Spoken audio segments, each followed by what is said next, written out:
All right, I'm seeing people coming in, and it's about 12:31, so I am going to get started to keep us on time because I know that some folks will have to leave at 1:15 for another session. To do some session alignment, we are in the session, Tools and Technology for Climate Resilient Fisheries. Welcome. My name is Devin Howell. I'm the director of the NOAA Fisheries Office of Science and Technology, and I will be your moderator for today. For a bit of context, we have 3 presentations today. And if you've read the background, we have framed this session around describing how we have changing climate and oceans, and we know that these changing climate and oceans have significant impacts, not just on our nation's valuable marine life and ecosystem, but on the communities and economies that depend on them. And so this session here today has 3 examples of some of the tools and technology that NOAA Fisheries has been developing to use in helping scientists, fishermen, managers, and coastal businesses better understand what is changing, what's at risk, and what actions may be needed to safeguard our valuable marine resources and the communities that depend on them. So today, just a little bit of housekeeping. Welcome again. We know that people might be coming and going throughout the session. So in an effort to minimize distractions, a little housekeeping for our speakers, please, we're requesting that any audience members keep your webcams and microphones turned off, and we will get to an audience question and answer session at the end from about 12:50 to 1:15. Right. So starting out, we're going to give our panelists an opportunity to share more about our work in a minute, but I wanted to first introduce them to you. And so I wanted to introduce first, we have Matthew Campbell, who is the branch chief for the Southeast Fisheries Science Center Gulf and Caribbean Reef Fish Branch of NOAA Fisheries. We have Melissa Karp, who is a fisheries science coordinator in the NOAA Fisheries Office of Science Technology. We have Mike Lewis, a fishery biologist from the NOAA Fisheries Office of Science Technology, and Michael Ledau, a branch chief for our Commercial Fisheries Statistics branch in the NOAA Fisheries Office of Science and Technology. And so I am going to turn it over to each of them. I will introduce each of them and the products that they will be walking through with you. Each of the speakers will have about 5 to 7 minutes to go through the basic overview of their programs, explain the basics, including sort of the what and why they developed this. And then we are going to look to, if there's any burning questions, we can take them during the presentations, or we'll have it wait, and we do have a moderated Q&A session that I will moderate at the end with about 20 minutes dedicated just for this. So with that, what I'm going to do is turn it over first. Matt, I'm going to turn it to you to describe the VMA project. And please, when you're ready, take it away. Okay. Hopefully everybody is seeing my screen. Yes, we can. Okay. So my name is Matt Campbell. As stated, I work for the Southeast Fisheries Science Center at Mississippi Laboratories. I'm part of a population ecosystem monitoring division. As stated, I'm a branch chief of a Gulf and Caribbean reef fish branch. We run several different fisheries independent monitoring surveys, as well as some surveys looking at MPA, the effects of MPAs. So everything that we're doing is optics based, acoustics based, as well as some omics.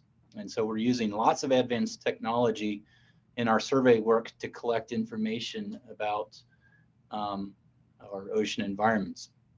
So that said, I've got 3 different surveys I'm running. We're putting cameras on everything basically right now.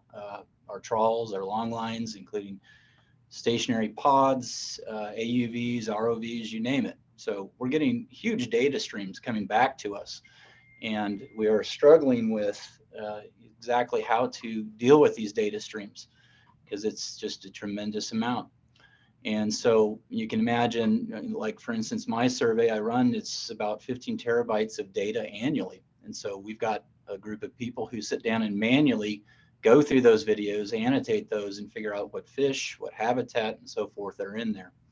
So it's a tremendous push. For 60 days of the survey, we've got about a year that we've got to deal with analyzing all of that video.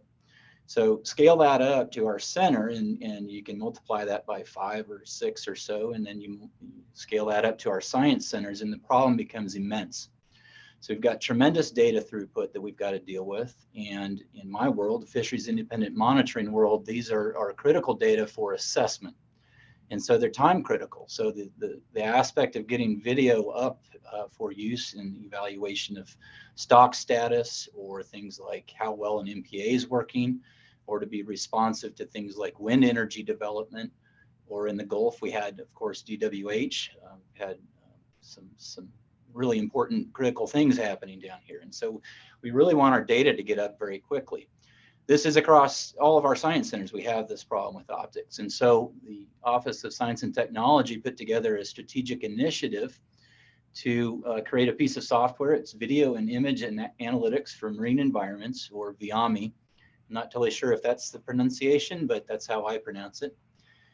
This is open source software. So this is deep learning models that we're creating, collected from imagery that we have over 30-year span of this survey. Pulled all these images down essentially, and then we feed that to a deep learning model, and we train it to understand species. And so we go from a 1.5-year process to get our data up and ready for an assessment to something more in the lines of 2 to 3 months.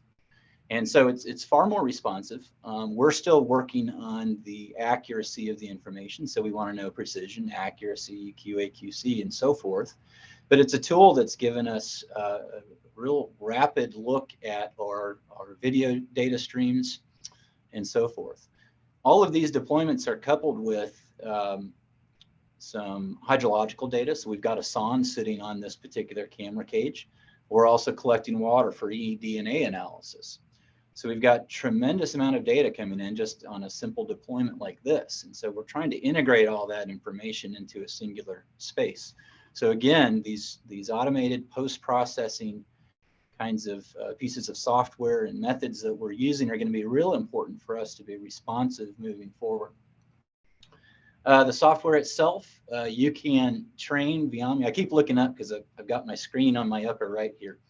But you can train it to understand anything that you really want. You can train it to understand the habitat, shellfish, anything that you want. You can basically start drawing boxes around them and train them.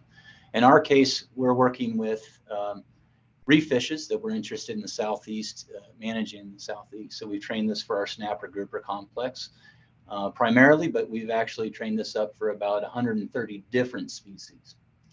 So we're working on expanding that to our Caribbean basin species, as well as our South Atlantic basin species, where we're seeing lots of tropicals ending up north, up towards the Carolinas. And then, of course, the big thing going on across the nation, but in the Southeast in particular, is wind energy development. And we think that basically we're going to probably be putting ROVs or AUVs down to look at these sites and evaluate things. So again, optics and acoustics and omics coming out, we have huge data streams that we have to deal with. So this kind of thing is really, really critical. I think there should be a link that for VIAMI Web that's in there. I can't really see our screen to see the interactions with the comments, but hopefully a link is being populated. I'll populate it after I'm done, if not. That is that one. And let me go to here's the VIAMI Web. Essentially, this is the open source place where you can come in. If you look for Jack Pryor or Jay Pryor, you can look at some of our annotations, our automations here, and look at how they're performing, at least against our video. All the models that we create it's open source. So any investigator with video could come in here and use our Southeast Fisheries Science Center models to evaluate their own video. We're doing this across the country. So the Southwest Center has a model, Northeast, and it just depends on what species you're interested in dealing with. But there's quite a bit out there. The second thing that and also feel free to, anybody can contact us and we can direct you to these resources, of course. The other thing that I wanted to point to was we're beginning to work more extensively with our partners at Monterey Bay Aquarium Research Institute on something called FathomNet. And FathomNet sort of puts this into open space, open science, essentially. So what we want to do is pipe our data into FathomNet so that people who aren't fish squeezers can take a look at our data and perhaps look for something of interest. This is some kind of coral. So you can go search for it. You can find different things going on, and look for species and create your own models. For me, this is real important because we know a lot about fish. I don't know a lot about corals. So we could have researchers designing coral kind of detection algorithms for us. And so when we think about the issues of global warming and what's going on in our oceans, these deep corals, this is really important for us to be able to identify rapidly and be able to get information up and be useful for folks. So hopefully the Fathom Net is also up there. There's lots of NOAA imagery going into this. It's a work in progress. So understand that a lot of these models are being developed and so forth.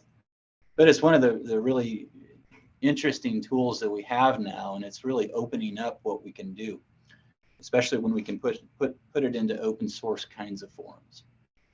And so with that, I think that's basically what I have for right now. And then we'll answer all the questions here in a little bit. Great. Thank you, Matthew. I appreciate that. We had one question come in on chat, and maybe I'd ask you to briefly answer it, or we could push it back to the Q&A if it's a longer answer. But Nicole Morgan asks, how well does VMA work with ROV video or still imagery? Yeah, so VMA can be trained on anything that you want to try to identify and classify and enumerate in a video. So it doesn't matter that it's in motion, doesn't matter that it's stationary. Literally, you can actually take acoustic signals, create that into essentially a picture, and you can train it on acoustic data. So it's not even restricted to optics, in fact. We're actually using this to detect sound signatures of sea turtles going through trawl TED exclusion devices. So it can actually recognize species of turtles hitting TEDs. So there are lots of applications. It's not limited to a singular platform. Okay. Well, thank you, Matthew. I see a couple more questions coming in, and I will add those to the Q&A at the end, but we're going to move from you. Matthew, thank you for your time and for talking about VMA. And we're going to move next over to Melissa Karp, who is going to tell us more about the Diskmap program and project. Melissa.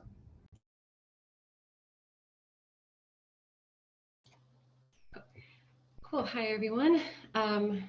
So as Evan, I think you guys can see my screen, right? Okay, yeah. As Evan mentioned, I'm Melissa Karp, and I am the Diskmap project manager in the Office of Science and Technology.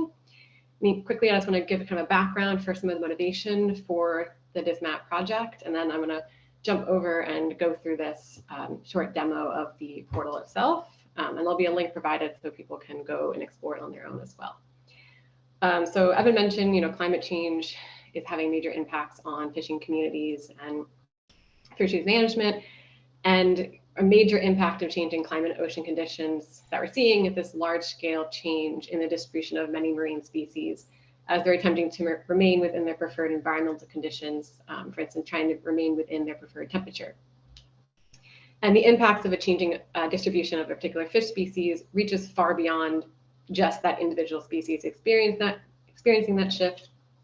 It can affect entire ecosystems, fisheries interactions, and coastal economies. And this really has led to there being a high demand for species distribution information that can be used to inform fishery science and management decisions and other ocean use decision making.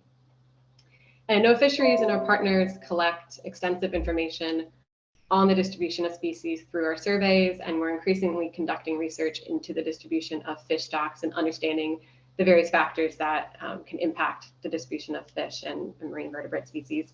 However, this information was not really readily available in a consistent, useful, easy to access format across all the regions. And this led us to really question, well, how can we improve access and delivery of this species distribution information to our end users, stakeholder groups?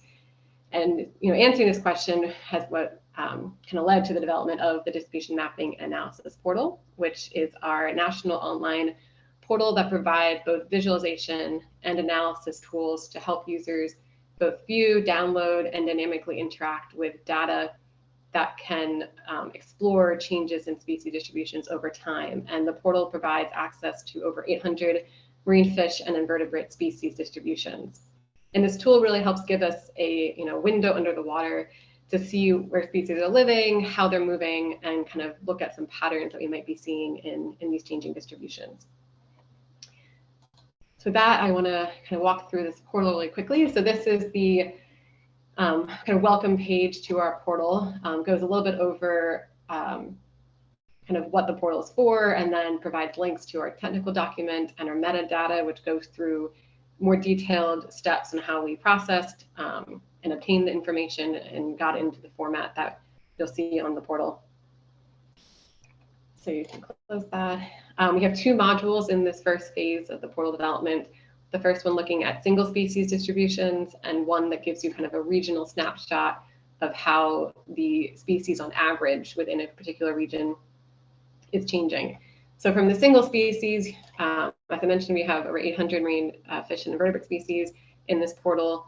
You can kind of scroll through the list and pick up species, or if you know species of interest you might have, you can type in either our scientific or common name. So for instance, there's some black sea bass. So you type in your species, and then you can select among various data sets, and these come from our bottom trawl survey data. So you can select a region season that's available for that species, the Northeast US fall. And this will bring you to that selected region. And you can see on the map the distribution of the species, interpolated biomass distribution, which is shown in the purple, blue, bluish green cloud here. And then overlaid on top of that are these points, which are the actual survey locations for each year, with the size of the point indicating the relative abundance of that species in the catch at that location. And this map is dynamic, so it moves through time. You can see the distribution shifting through time. And then on the side panel here, we show two other ways of kind of looking at changing distributions. We have a time series graph that shows change in the center of gravity, or the center of the population through time, as well as the change in the depth of the kind of where the population is centered through time.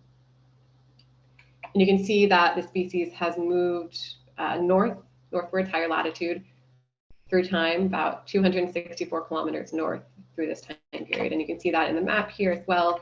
It's expanding its distribution up further into the mid-Atlantic and into the Gulf of Maine as well. And the data for the graphs is downloadable through clicking on the distribution metric tab here.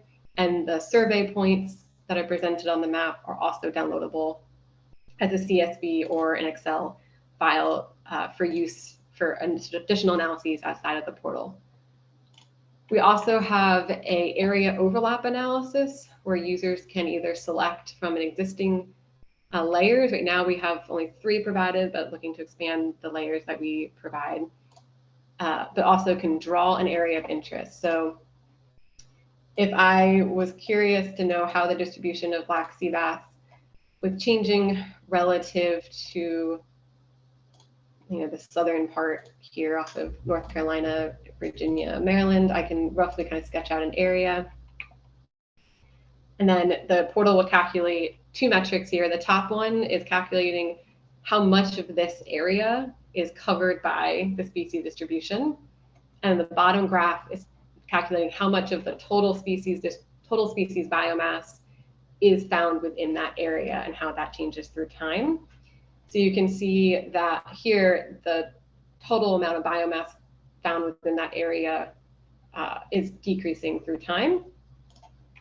And that's largely the fact that it's expanding further and further out of that area. So more of the biomass is found outside of that. So that tool really, I think, can help managers and interested fishermen and educators understand how the distribution of a species is moving relative to a particular area of interest.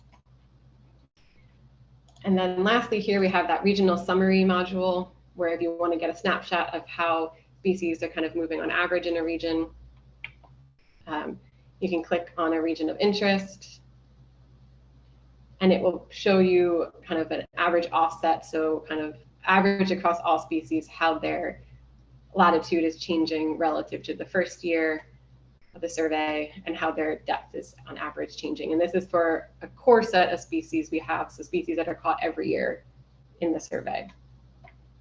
And And then the map here is showing the species richness at each location. And again, that's also dynamic time-wise, so you can see it changing through the time series.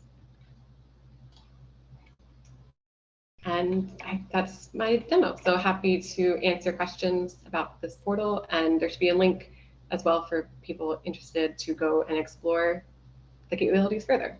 So thank you.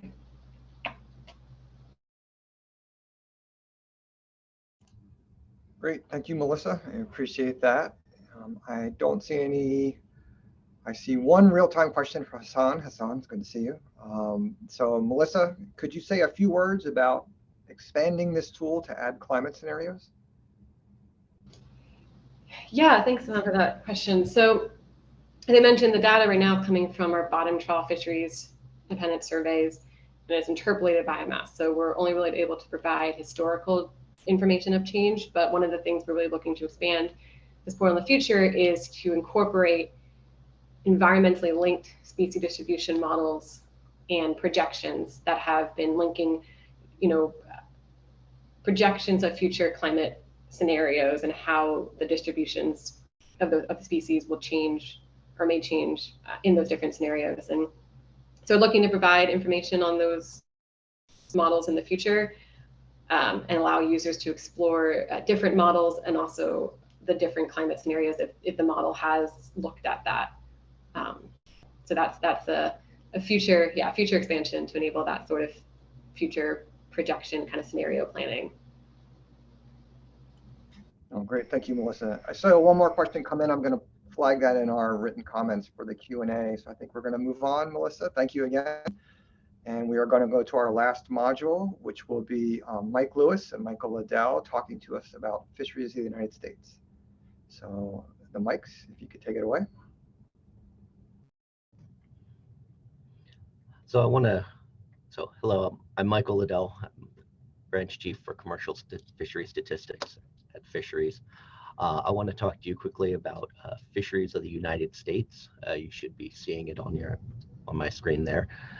Fisheries of the United States is our annual statistical yearbook of fishery information. It has been published in its various forms for about 120 years. FUS has wide and varied uses. It's used by researchers, it's used for headline numbers, it's the starting point for many economic analysis.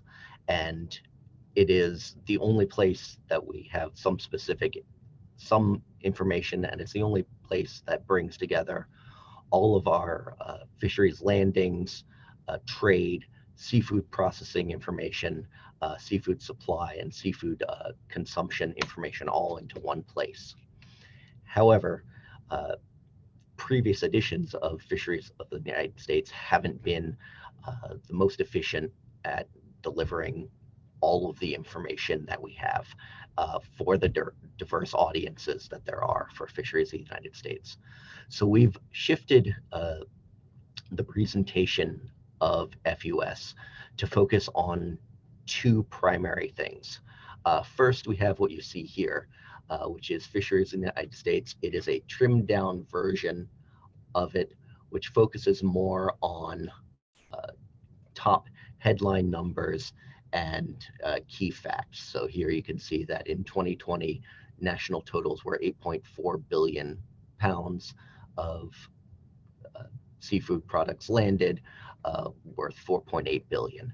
So we have all of these top information, some regional totals, state totals, and other things for the main topic areas that we have FUS in. So we have the regional fisheries here, and recreational fisheries, aquaculture, processed products. So this gives you basically 30 pages of quick reference for top line facts for industry, for anybody who's interested in seafood, the seafood industry as a whole. So that's one of the things. The other thing that we have that I'm going to let Mike Lewis show you is the Fisheries One-Stop Shop data portal. And this is, and while FUS shows the high level information in a summary format, FUS is where you want to go to get the detailed information in the forms that you want. So I'm going to turn this over to Mike Lewis to talk about Foss, and he'll give you a quick demo of how that works. Thanks, Mike. Yeah, just transition over to Foss. Everybody see the screen? Yes. Great, thank you. So what we have here is the Foss Fisheries of the U.S. download page within the Foss portal. This will allow people to choose their favorite section from FUS for sections that they're familiar with looking in the old format, and can click on, choose a year, click on a section, and it downloads into a handy dandy PDF here that you can print out and use as you see fit. But for those who are more comfortable with a more dynamic query system, we have the main body of Foss here. This is looking at the landings page, and you're able to pick a year or series of years, a state or series of states, or you can click on regions and choose regions. Click on species or selection of species. You can search if you wish, say tuna here, for example.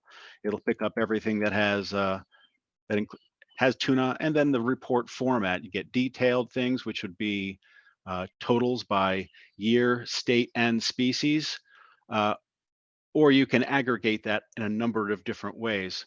In the results, you've got all the pertinent information. If you want to trim it down a little bit and just look at things, for example, by year and state, you can do that too without having to do any math of your own. The machine will do all of it for you. All these results are downloadable. So you can go here and pull it down as a CSV or an HTML. For landings, we also have a charting function. So here, again, pick your year, same kind of scenario. You can pick your region or your states. Let's just randomly pick a few here. And let's go with tuna again, because everybody loves tuna. And here it will graph things, so you can take a look at trends. You can see the percentage of the selection and percentage of US totals of your selection in here. Right now we're looking at things in pounds, but you can look at it in value as well. You can look at things by species, not just by state. And if you hover over any of these data points, you'll actually get the number.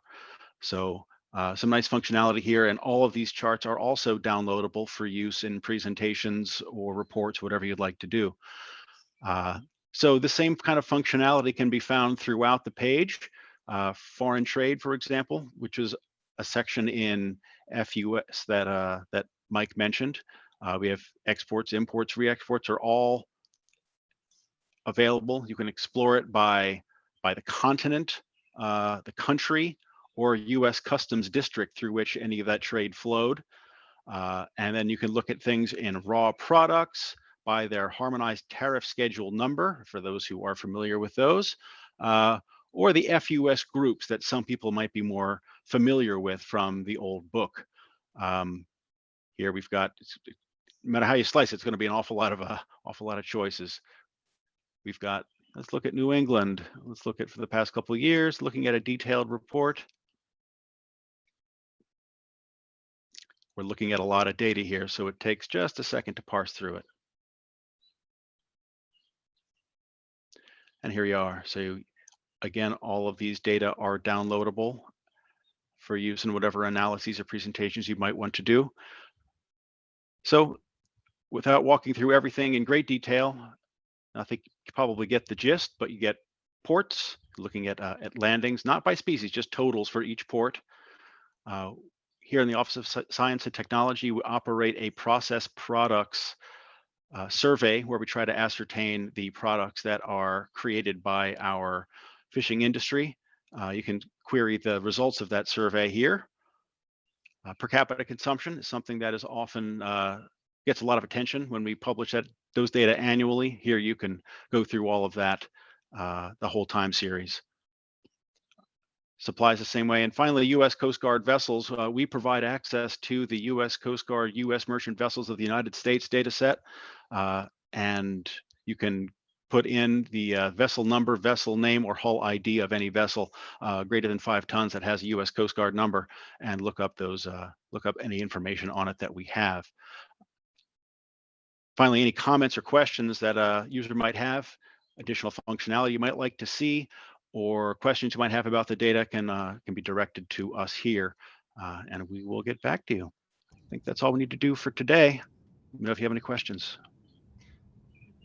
Mike and Mike, thank you very much for both of those. And we do have time now, and we are going to transition after the presentation part. Thank you to all three modules for your presentations. We do have some questions that came out on the chat, and we will have some time. We'll run till about 1:12 for questions. So the first one, I'm going to go and work from the beginning again.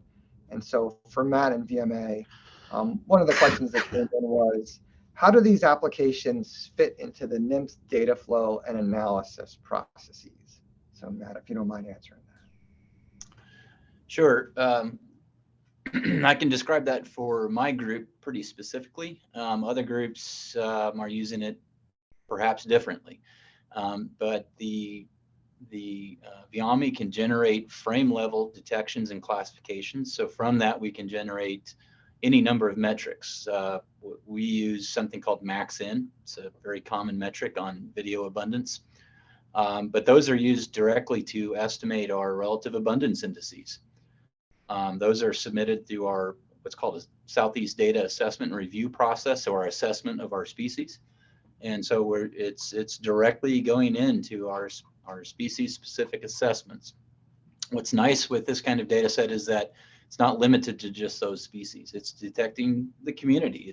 It's identifying everything. So when we start moving to ecosystem-based kinds of approaches, we have a more complete data set than you might have with something that's real selective, like a long line or something like this.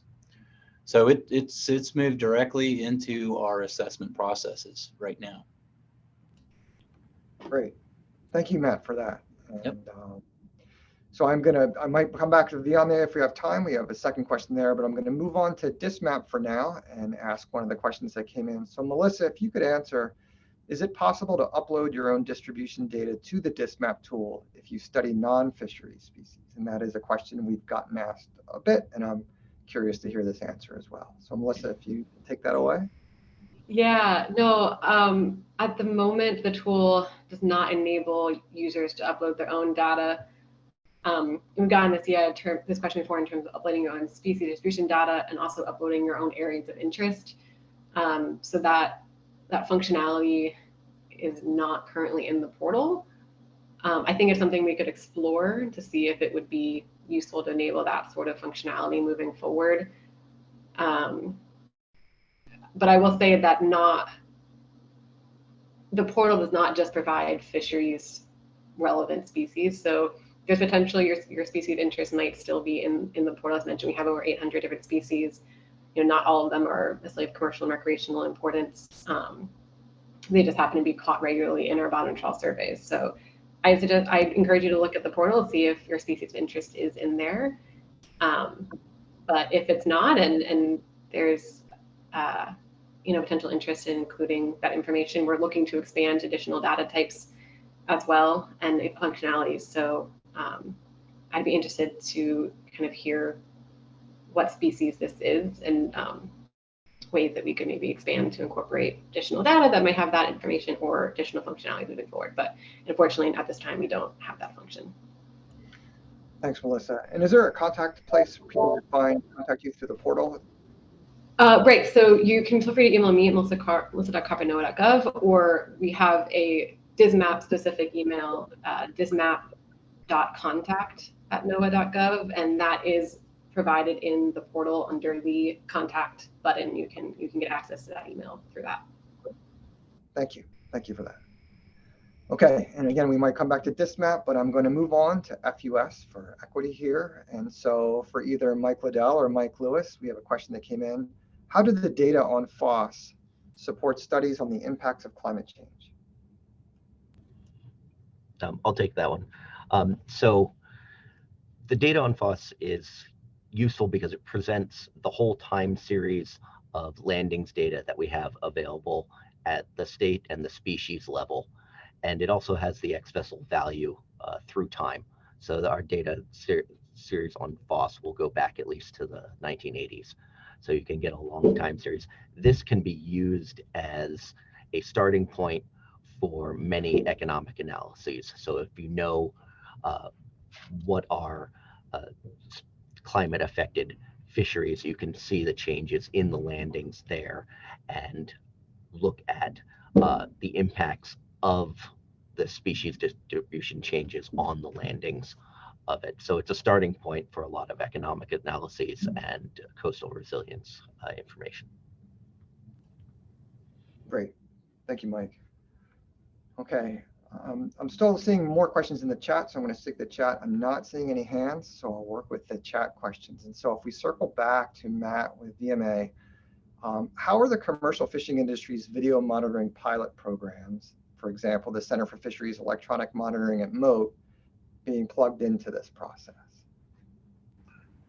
Sure.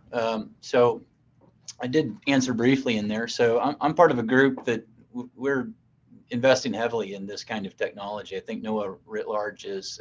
Evan can maybe speak to that. But so our group in Galveston that's leading our FATES division, that is our advanced tech set of people, are also directly involved with the MOAT group that's conducting the research on EM. But it's essentially the same process. It's taking those imagery that you might have collected on a commercial fishing vessel of your catch, and using that imagery to generate estimates of the catch that you might land. So yeah, our groups are allied. It's the same set of people trying to derive the algorithms and understand precision underlying these. The EM world is a lot trickier, I would say, than our fisheries independent world, because there's lots of regulations about how that data can be used and where it can be made available. So there's lots more restrictions in that side of the shop relative to us. Yep, Laura, good point. EM means electronic monitoring. So we'll be putting cameras and various technologies on commercial fishing vessels to, instead of putting human observers on there, we have EM on the boat. And so it's directly related to what we're doing. No, that's great. And I do see that for other folks on the call that Matt has been really good about answering questions that have come up. So I appreciate that, Matt. So there's some text in the chat with a couple of questions left. I'm going to move over to Diskmap again. So Melissa, I'm going to ask you to step back up for an answer. And the question was, which species does the data portal reveal as having experienced some of the most dramatic changes in distribution? And why might you think that is? Yeah, so that's a great question. So we're seeing kind of the largest changes in the Northeast region, and in particular, the example species I brought up earlier, black sea bass, is one of the ones experiencing that largest shift, is upwards of 200 kilometers expanding north during the last 50 or so years of our survey data. And our portal doesn't really necessarily connect directly to the underlying causes of those shifts, but based on other studies in the region, we can kind of hypothesize that this could be due to that the Northeast region experiencing some of the largest and most rapid changes in its ocean environment and climate, and so species are responding more rapidly and greater in that region because of the changing conditions that are ongoing in the Northeast region. So black sea bass, we're also seeing this with American lobster that's moving farther north to the Gulf of Maine, and red hake as well. Okay, thank you, Melissa. I'm going to move over now to Mike and Mike again on FUS. And one of the questions that came in was, will the Fisheries One-Stop Shop, or Foss, eventually be able to delineate between charter or for-hire and recreational angler data sets rather than just an aggregated recreational sector data set? Hey, Evan, I'll go ahead and take this one. The answer is yes. We're hoping to. I'm in the same division with the rec folks, and we're always talking about ways that we can improve accessibility to the data. As you probably know, the recreational team already has a query system where they make all of their data available, but we're working to try to merge that into Foss in a kind of a stepwise fashion. What you see in Foss right now is a general survey, and we present that because it had the best conversion factors from the usual number of fish that the recreational team usually works with into pounds. So we could do an apples to apples presentation of data with commercial and with recreational. In terms of bringing in other surveys in the MRIP program, I'm going to create with them additional modules in Foss that should provide access to all that. It's just a matter of a development time. That's great. Thank you, Mike. And I have one more question. We got about 2 more minutes for questions before we wrap up. And this last question, I think, is for you, Matt. I haven't seen you respond. You've been really good, but I think it just came in at the end of the wire. So I think this is in reference to your comment about the data flow time increases for VMA. So can you speak to how management efforts may have improved or become more responsive with the reduction in data processing time from around 1.5 years to just a matter of months? Sure. So the first thing to be aware of is this is very new technology, so it probably hasn't hit management yet. However, for species in the Gulf, some of them we're almost dealing with them annually. So red snapper, for instance, is nearly an annual request. Gag grouper, same thing. It's nearly an annual request. And so our ability to get the data up quickly is real critical for our assessment teams to be responsive to management questions. So for instance, right now there's a real concern in our gag grouper fishery, but we don't have, the ability to get everything up and ready. So this kind of technology is going to, in the future, I think, supply that capability.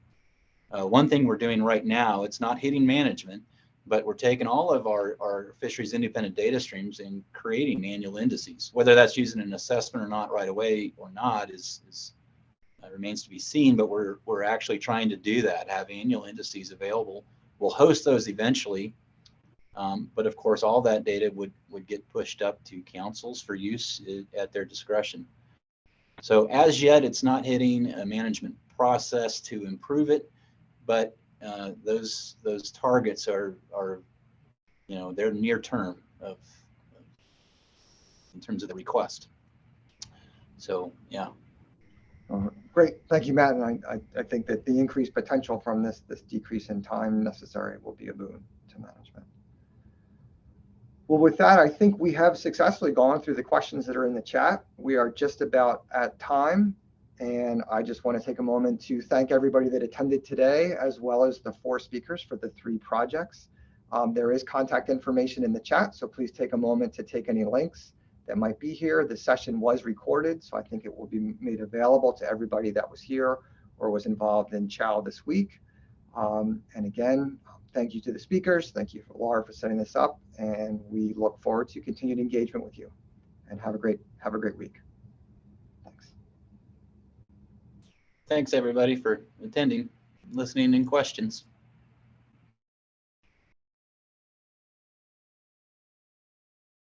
Thanks, Matt. Thanks, everyone. Bye-bye.